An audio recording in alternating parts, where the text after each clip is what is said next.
Hey guys, on today's Book to Screen, I'm going to be reviewing The White Queen, starring Rebecca Ferguson, Amanda Hale, Faye Marsay, Max Irons, and Aneurin Barnard.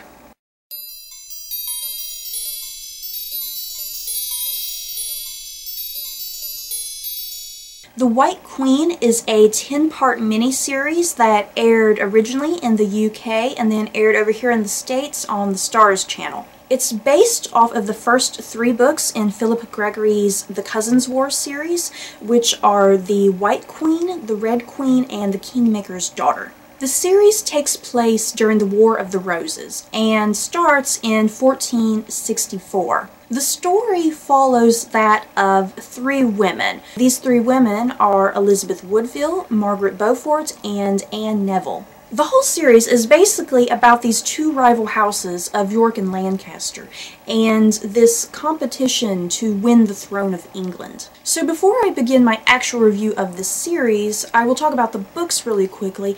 I have actually only read The White Queen and The Red Queen. I have not read The Kingmaker's Daughter yet. So throughout this review, I won't really be able to say and compare so much about The Kingmaker's Daughter to the series, since I've only read these first 2. As far as spoilers go for this review, I'm not really quite sure what to say. This is a historical subject. It's something that's well documented.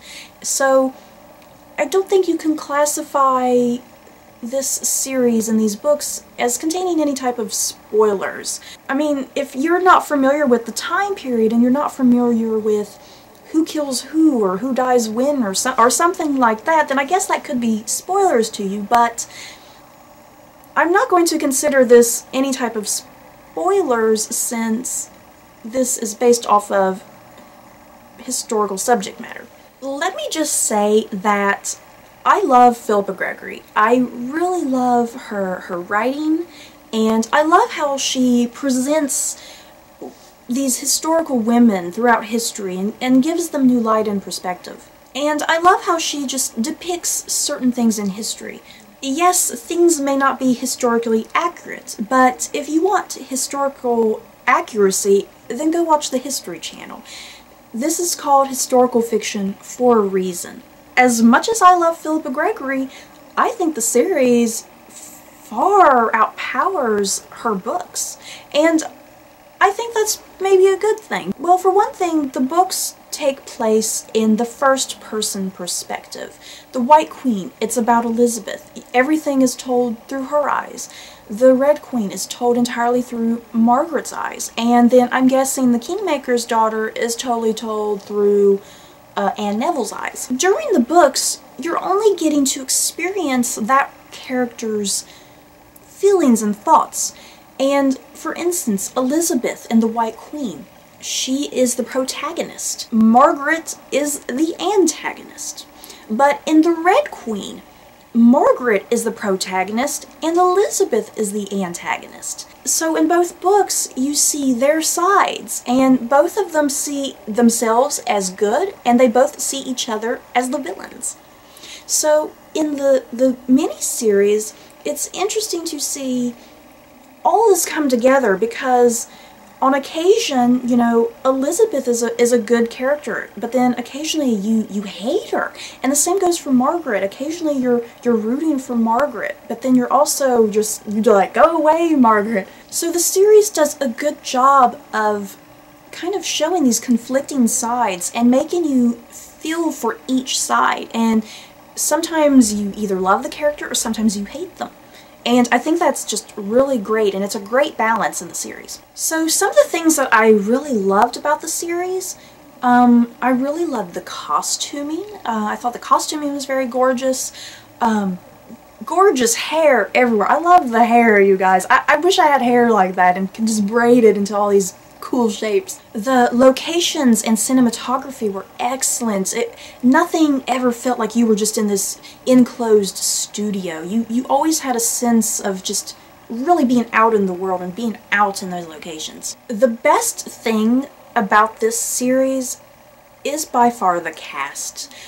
Not just the main cast, the supporting cast was amazing as well. You have Arthur Darvill, who was only in 2 episodes, but he was just brilliant. I'm so used to seeing Arthur Darvill as Rory Williams from Doctor Who, and it was just so interesting to see him as a more villainous and manipulative character in this. You also have James Frain, who the poor guy's only in 5 episodes, but he really just brings this great depth out of the character of Warwick, who is the Kingmaker. You also have Janet McTeer and Juliet Aubrey, who are totally different mothers to their children.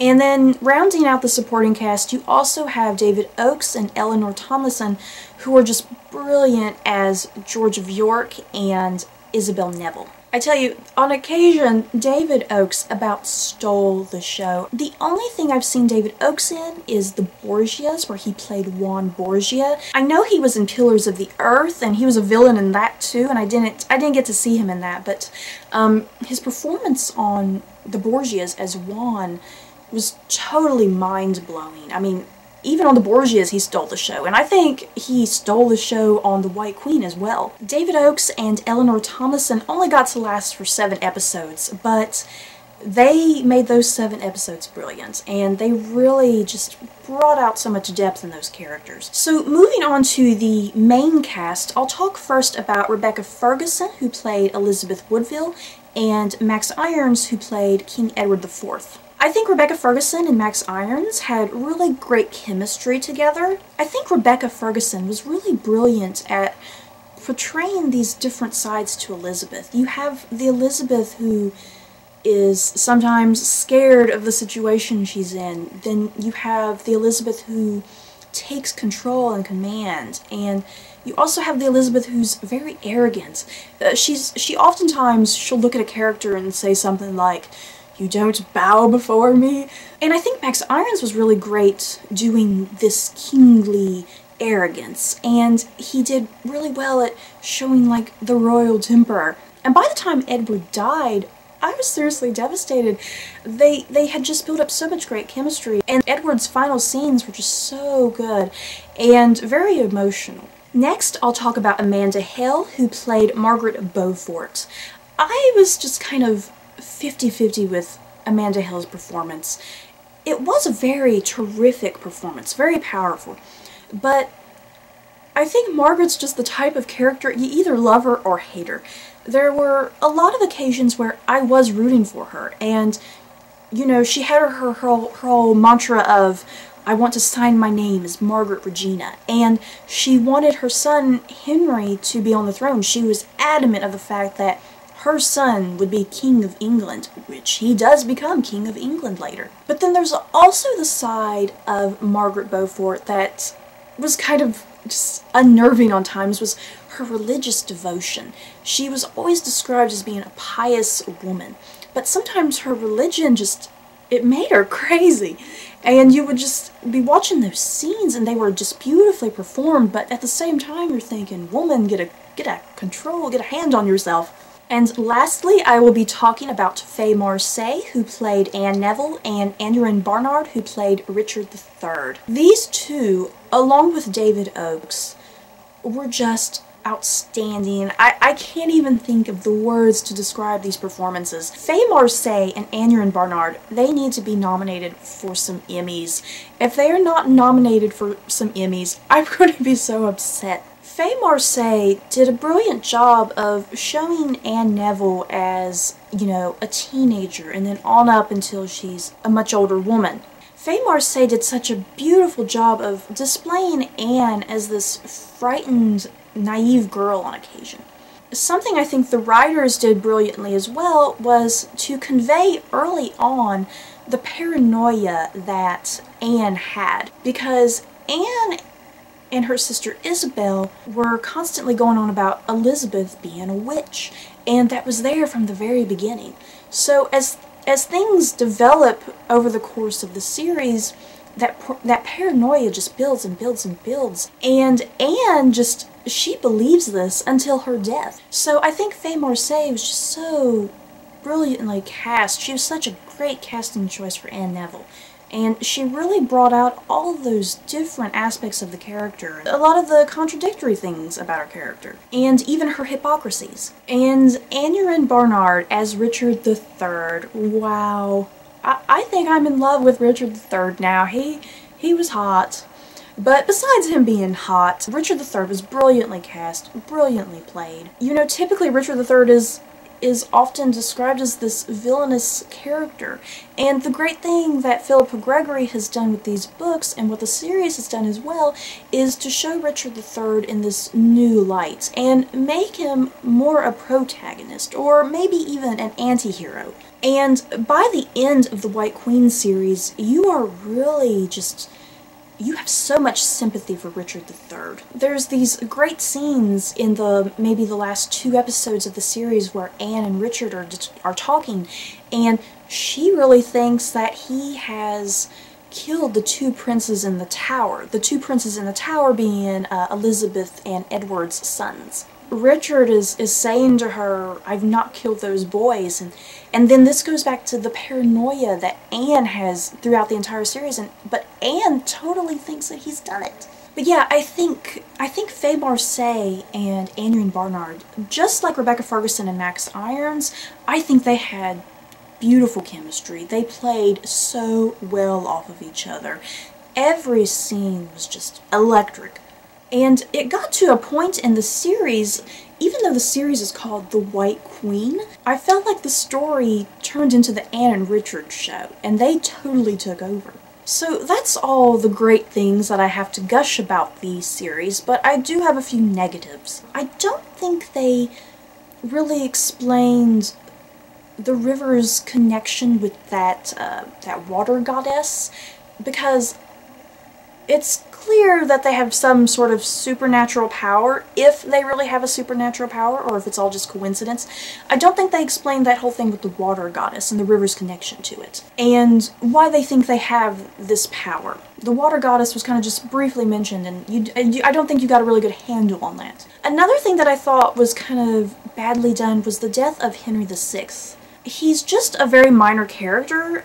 I think he only has a couple lines throughout the entire thing. He's mostly kind of just shown and talked about. Edward and George and Richard, in one of the episodes, somewhere in the middle, I can't quite remember which one, they go and kill King Henry VI. And it's just a very shocking moment, and it happens in the books, but I think in the books there's a better build-up to the death of Henry. So then after that episode ends, that's the cliffhanger of the episode, is Henry VI's death. And you see Elizabeth there in shock about what her husband and his brothers have just done. So you're expecting the next episode there to be some sort of ramifications of this and some arguments, and there's nothing. I think Elizabeth just mentioned something about King Henry, like, once, really quickly. They just talk about it really quickly, and that's it. You don't get to see the fallout of this and what the death of this king means. I also thought the makeup effects on this show were a little awkward. Did people just not age? This is a period of a little over 20 years, I think, and you don't see much aging. Queen Elizabeth, the thing they did with her, they started her off, you know, she tended to have her hair loose and flowing. And as she got older, they would just kind of pull it back, and then they would start to put some swipes of gray in. And then you could see that they were attempting to put a few wrinkles on her face, but that was it. So there wasn't like a huge progression of aging going on for her. It was noticeable, but it wasn't a lot. And it was the same for Anne Neville. I want to say maybe in the books, I've not read The Kingmaker's Daughter, but I think I heard somewhere in The Kingmaker's Daughter, Anne Neville starts off as 12 years old, I think. So I guess that's the age she's starting out on the show. So there is that progression with her too, from being a child to a teenager to a young woman. And the same like they did with Rebecca Ferguson, you can kind of see the addition of wrinkles and maybe a little bit of gray in the hair. And then Amanda Hale as Margaret Beaufort, I don't think she aged at all. I don't even remember her having any type of gray in her hair at all. Unless I just couldn't see it, but she looked the exact same age from start to finish. And this is a woman who had a little tiny son, who then is a young man by the end of the series, and she still looks the same. The aging makeup on the men was particularly bad. The thing is, I don't think they aged the men at all. They just, maybe they were just going for ratings, trying to keep the men looking hot for female viewers, but the only time Edward the Fourth aged was his very last episode when he died, and all of a sudden, I think they did have a little bit of gray in his hair, and he had like a beard. That was it. And then the same goes for Richard III. He does look much younger in the early episodes. I was looking through the earlier episodes a couple days ago, and I was shocked by how different Richard looked in those early episodes. He did look so much younger compared to how he looks in the final episodes. But still, there's nothing dramatic done to him to show aging. Basically, all of the characters who had children, they all almost look the exact same age as their own children. Another thing that I didn't quite like about the series has to do with the ending. The ending felt so abrupt. You get the death of Richard III, and then you have Henry and Jasper winning that battle, and Henry proclaiming himself king, and now he's Henry VII. And then it ends just showing Elizabeth and her daughter, the Princess Elizabeth. Elizabeth telling her daughter, you know, you're still going to become queen, and that's just how it ends. So basically with the end of the series, you have to know a little of what's to come historically. You kind of have to know the Tudors.